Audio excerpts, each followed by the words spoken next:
사도행전 18장을 읽었습니다.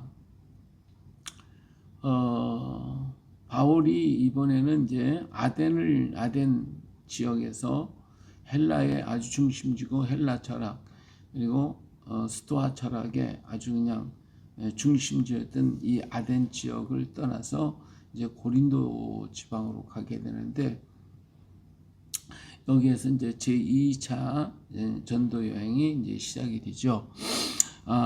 여기에 이제 아굴라라 하는 본도에서 난 유대인 한 사람을 만나니 글라우디오가 모든 유대인을 명하여 로마에서 떠나는 거로 그가 그 안에 브리스길라와 함께 이달리아로부터 새로 온지라 바울이 그들에게 가매.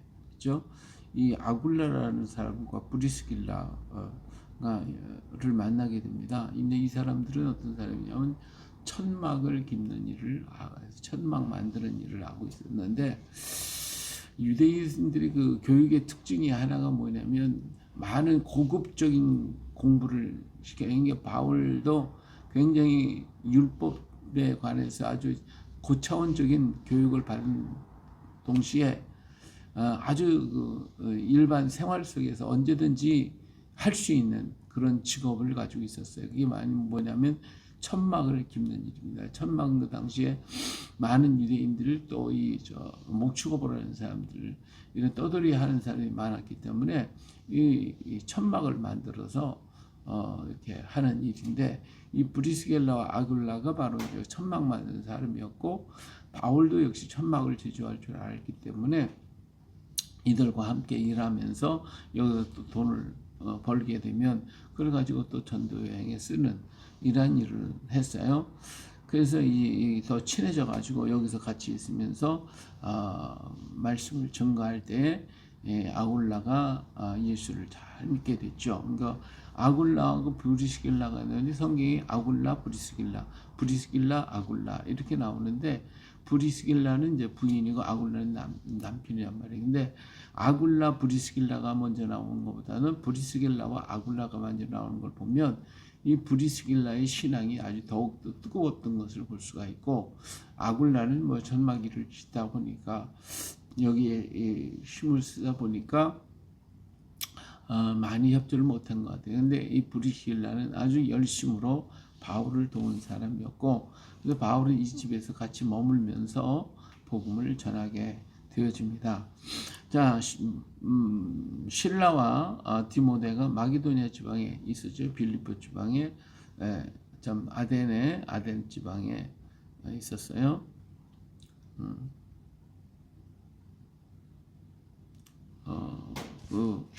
베레아, 예. 이 신라하고 디모데가 베레아 지방에 있었죠. 예, 그런데 바울과 신라 이제 베레아 지방에 있었어요. 그랬다 이제 여기서 이제 떠나서 디모데가 이제 하고 돌아오게 되죠.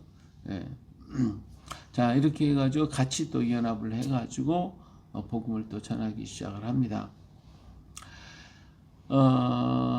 그러면서 계속해서 이제 회당에 가서 강론을 할 때 유대인도 있었고 헬라인도 있었고 같이 하나님 말씀을 배우게 됐는데, 근데 이 유대인들은 참 받아들이기가 굉장히 어려웠던 것 같아요. 그래서 바울에게 이제 대적을 하고 비방하고 하는 일을 일죠. 그때 하도 이제 이 유대인들이 말을 안 듣고 받아들이지를 않으니까 바울이 옷을 떨면서 이때 너희 피가 너희 머리로 돌아갈 것이요 나는 깨끗하니라. 이게 내가 전했지만 너희가 안 믿으니까 너희 피가 너희 돌아갈 것이다. 이후에는 이방인으로 가리라. 나는 이방인으로 가겠다. 먼저 번에도 한번 그런 적이 있었는데 이번에도 역시 이방인으로 가겠다. 이제 아주 이 옷을 턴다는 단절의 관계죠. 유대인하고 내가 상관 안 해. 이제 나는 이제 이방인으로 갈 거야. 라고 하는 이런 역사라고 말할 수가 있겠죠. 우리가 하여튼 복음을 전했어요. 전했는데 그 사람들이 안 받아들여. 그럼 나한테 책임이 없어요.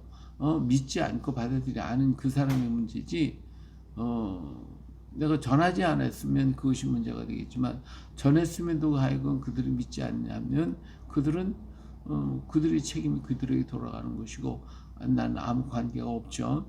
그렇기 때문에 옷을 떨었다. 너 이제 내가 전에도 안 받으니까 나하고 너는 상관이 없어.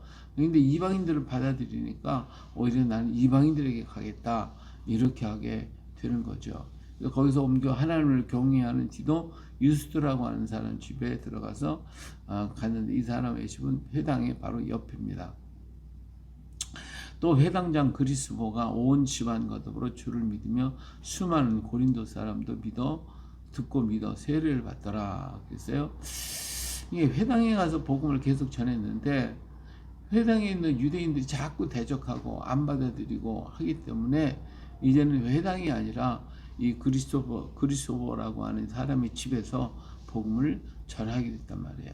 이 그리스도가 열심히 회당장 그리스도가 자기가 회당장이지만 그러나 회당에서 전하면 유대인들이 자꾸 반대하니까 어쩔 수 없이 그리스도의 자기 집에서 또 유스도라고 하는 집에서 유스도 또 회당 바로 옆에 있는 그 집에서 이렇게 복음을 전하기 시작을 합니다. 자, 그럴 때 정말 고린도 지방은 우상도 많고 그리고 이렇게 대적하는 사람도 많고 여러 가지로 부딪히는 일이 많았는데 그것 때문에 아마 바울은 무거운 마음에 많은 이제 무거운 짐을 가지고 있었겠죠. 그동안 이 대적하는 사람들은 매도 맞고 돌에 치기도 하고 수없이 많은 어려움과 고난을 겪었기 때문에 바울도 마음이 많이 위축이 되었을 거예요. 이렇게. 네. 그런데 그날 밤에 하나님께서 환상 가운데 말씀하시 두려워하지 말고 침묵하지도 말고 말하라. 내가 너와 함께 있음에 어떤 사람이 너를 대적하여 해롭게 할 자가 없을 것이니 이는 이 성중에 내 백성이 많다. 이렇게 하나님께서 권고해 주시는 말씀을 듣고 힘을 얻고 그래서 이 고린도 지방에 1년 6개월 동안 머물렀으니까 오랜 동안을 여기에 머물러서 많은 이방 헬라 사람들에게 복음을 전하게 됐다 하는 것입니다. 우리가 볼 땐 때때로는 여기는 도저히 안 될 것이라고 했던 곳에 오히려 잘 될 때가 있고 여기가 될 것이라고 했는데도 안 받아들이는 경우도 많이 있거든요. 그러니까 하나님께서 허락하시는 대로 우리는 전하다가 안 받아들이면 옷을 털고 나가는 것이고 받아들이는 곳에 머무르는 것이고 언제든지 우리는 자유롭게 행하는 것이지. 그러니까 이 처음에 초대교회는 어떤 목양이나 목회를 하는 게 아니라 예수님을 메시아이십니다 하고 전하고 또 떠나야 되거든요. 왜?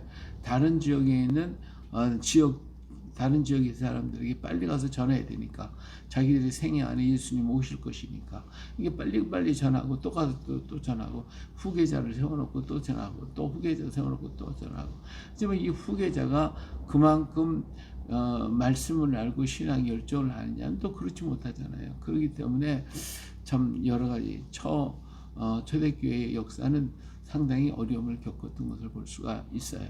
우리나라에도 도마가 와서 복음을 전하고 여긴 7년이나 머물렀었으니까 7년 동안을 다니면서 곳곳마다 모든 그 당시에 족장들이 있었던 시대니까 족장들 찾아다니면서 예수를 믿게 하고 전하고 또 떠나고 하면서 이 온 지역을 다 다녔겠죠. 그래서 정말 초대교회 성도들은 다 그런 식으로 갔단 말이에요. 자, 그래서 바울은 여기서 1년 6개월이라는 아주 긴 시간이었죠. 여기에 머물렀고, 그리고 그는 또 떠나게 됩니다. 갈리오가 아가에 총독되었을 때 유대인이 일찍 일어나 바울을 대적하여 법정으로 데리고 가서 말하되, 이렇게 계속해서 이제 유대인들이 바울을 대적합니다. 근데 이런 것들을 이 갈리오라고 하는 사람이 다 알거든요. 이런 일들이 이제 계속 있었으니까. 갈리오가 유대인들에게 얘기합니다. 너희들이 이렇게 날 데리고 바보를 법정으로 데리고 가서 한다고 그러는데 부정하거나 잘못된 이러한 일들이 있다면 내가 이걸 관여할 것이지만 만일 너희 언어와 명칭과 또 뭐 너희들 법, 너희 율법, 너희 종교 뭐 이런 것들에 관한 거면 내가 관여하지 않겠다고 내쫓아 버렸죠. 자, 이렇게 되니까 이 사람들이 회당장 소스테네를 갖다가 잡아다가 법정 앞에서 때리고 하고 했었지만 갈료가 아무 상관을 하지 않았어요. 자, 여기서 이제 회당장 갈료 이 소스테네에게 가서 그곳에서 복음을 전하니까, 그러니까 이제 소스테네를 갖다 왜 이런 사람 데려다가 했느냐고 이렇게 책망을 하는 것이죠. 자, 이제 바울이 더 여러 날 머물다가 형제들과 작별을 하고 수리아로 떠나가게 되죠. 그때 브리스길라와 아굴라가 함께 떠나게 됩니다. 이 브리스길라와 아굴라도 한 곳에 머물러 있지 못하고 계속 이렇게 떠나다 일이 있으면 그곳에 가서 또 일하고 하는 이런 일이 바울과 함께 떠나서 함께 역사를 돕는 일을 하게 되죠. 아굴라도 함께 하더라. 바울이 일찍이 서원이 있었으면 갱그레에서 머리를 깎았더라. 바울이 여기서 어떤 다시 한번 결심을 하고 다시 한번 힘을 얻고 그리고서 주의 복음에 도전을 하는 것 같아요. 자, 그리고 에베소에 와서 그들을 거기에 머물게 하고, 그러니까 브리스길라 아굴라를 에베소에 두고 자기는 회당에 들어가서 유대인과 변론하더니 여러 사람이 더 오래 있기를 청할 때 허락하지 아니하고 작별하여 이르되 만일 하나님이 뜻이면 너에게 돌아오리라 하고 배를 타고 에베소를 떠났다. 그랬어요. 그러니까 에베소 지역에서는 유대인들이 그래도 회당에 들어가서 제안할 때 그 유대인들하고 변론을 했다. 그 어느 정도 받아들이기도 했어요. 하지만 또 여기 반박을 하고 제대로 확실하게 받아들이지 않고, 그래서 또 거기서 오래 머물지 말고 또 떠날 때에 내가 다시 때가 돼서 오게 되면 내가 다시 오겠다. 그러고서는 에베소를 또 떠나게 되는 겁니다. 이것 때문에 이제 에베소 교회가 또 만들어지는 것이죠. 그래서 가는 곳마다 나는 뿌리는 것뿐이죠. 뿌리는 것인데 거기서 열매가 자라서 열매 맺는 것은 그것은 하나님이 성령이 감동을 받은 사람들이 역사를 통해 이루어지는 것이고, 우리는 가서 또 전하는 것이죠. 전하는 거, 이게 바울이 에베소에 복음을 뿌리고 갔는데 여기서도 변론하고 여러 가지는 어려운 일이 있었지만 뿌려진 씨앗이 자라서 에베소 교회가 만들어지는 것을 볼 수가 있습니다. 자, 가리사에서 항륙하여 올라가 교회의 안부를 물은 후에 안디옥으로 내려갔다. 그래서 얼마 있다가 떠나 갈라디아 부르기아 땅을 차려 다니며 모든 제자를 굳건하게 하니라. 그렇죠? 이렇게 다니면서 그들은 계속해서 한 번 갔던 데 가서는 처음에 복음을 뿌리고 다시 한번 만났던 곳에서는 권면에서 새 힘을 주고, 이렇게 하면 돌아보며 또 새 지역으로 또 돌아보며 새 지역으로 가면서 계속해서 말씀을 전하고 있는 바울을 보겠지요. 자, 알렉산드리아에서는 아볼로라고 하는 유대인이 에베소에 이르니 이 사람은 언변이 좋고 성경이 능한, 이 에베소 지역이 지금 브리스길라와 아굴라가 있잖아요. 이 사람은 성령의 충만을 받고 성령의 체험을 한 사람들이었는데 이 아볼로라고 하는 사람이 왔어요. 근데 이 아볼로는 사람이 열심히 예수님에 관한 것을 잘 얘기하고 전하는 아주 그 가르치는 사명은 아주 특출한데, 문제는 뭐냐면 성령을 받지 못했어요. 성령을 받지 못했어요. 근데 세례만, 요한의 세례만 알지 성령 세례를 모른다 이거예요. 근데 브리스길라와 아굴라는 이 성령 세례를 알거든요. 그래서 아볼로에게 듣고 데려다가 하나님의 도를 더 정확하게 풀어 이르게 됐다. 그래서 아볼로가 이제 이 성령의 역사를 다시 한번 또 깨닫게 되는 이런 일들이 일어나게 되었죠. 그래서 아볼로가 아가야로 건너가고자 함으로 형제들이 그를 격려하며 제자들에게 편지로서 영접하라 했더니 그가 가매 은혜로 말미암아 믿는 자들에게 많은 유익을 주니 이는 성경으로서 예수는 그리스도라 증언하고 공중 앞에서 힘있게 유대인의 말을 이기미로라. 그래서 이 아볼로라고 하는 사람은 정말 성경을 깊이 연구하고 많은 것을 알고 전할 수 있었던 사람이었고, 그러다가 브리스길라와 아굴라를 만나서 성령의 역사를 더 깨닫고 가는 곳마다 큰 역사를 이루게 됐다라고 하는 것을 보니까 초대교회에 많은 흩어졌던 믿는 성도들이 가는 곳곳마다 복음을 전했기 때문에 바울뿐만 아니라 많은 사람, 여기 뭐 브리스길라, 아굴라, 또 디모데, 그 신라, 뭐 이런 여러 사람들이 이렇게 가서 전하잖아요. 가서 증거하잖아요. 그래서 이러한 것들을 보면 뭐 그 당시에 누가 뭐 안수를 해서 목회자를 삼고 뭐 그러지는 않았을 하지는 않았겠죠. 그런데 바울을 따라다니면서 복음을 들은 사람들이 가서 또 전하고 성경을 듣고 보고 읽고 깨닫고 그래서 가서 전하고 이렇게 해서 여러 사람이 있는 곳곳마다 복음을 전한 것을 보니까 이 당시에 초대교회 그 성도들의 열정이 얼마나 대단했는가라고 하는 것을 알 수가 있습니다. 오늘 우리가 이런 열정을 가지고 주의 복음을 전하며 증거하고 드러내고 나타나야 되겠죠.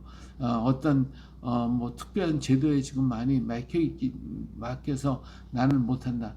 꼭 복음 전하는 목사만 전하는 거, 전도사만 전하는 게 아니잖아요. 우리 모두가 다 가서 전할 수 있다 이 말이 가서 증거할 때에 큰 역사가 일어나게 됩니다. 우리나라 초대교회 이 복음을 열심히 전했던 사람들이 누구냐? 전도부인이라고 있었어요. 이 전도부인들은 무슨 뭐 신학을 공부했거나 그런 것도 아니에요. 성령 받고 너무나 좋으니까 가서 열심히 가서 전하는 거예요. 그리고 가서 뭐 많은 지식이 있어서가 아니라 그들과 함께 가서 기도해주고 그다음에 그들의 아픔을 위해서 기도해주고 위로해주고 도와주고 그러면서 성경을 읽게 하고 찬송을 가르쳐주고 그러면서 또 딴 데 가서 또 전하고 그래서 이런 사람들을 통해 가지고 뭐 이 사람들이 신학을 공부했어요. 안수를 받았어요. 뭐 그게 아니에요. 가서 증거할 때마다 그곳에 교회가 세워지고 또 거기서 뭐 설교를 많이 할 줄 알아서 그런 게 아니라 성경을 읽어가면서 성경을 읽고 성경 해석해가면서 같이 이렇게 은혜를 나눈 거죠. 그래서 거기에 교회가 만들고 또 교회가 만들고 또 시골 구석구석 또 섬 지역 도서 지역마다 가서 복음을 전하는 사람이 바로 이런 분들이었어요. 꼭 목사들이 간 게 아니야.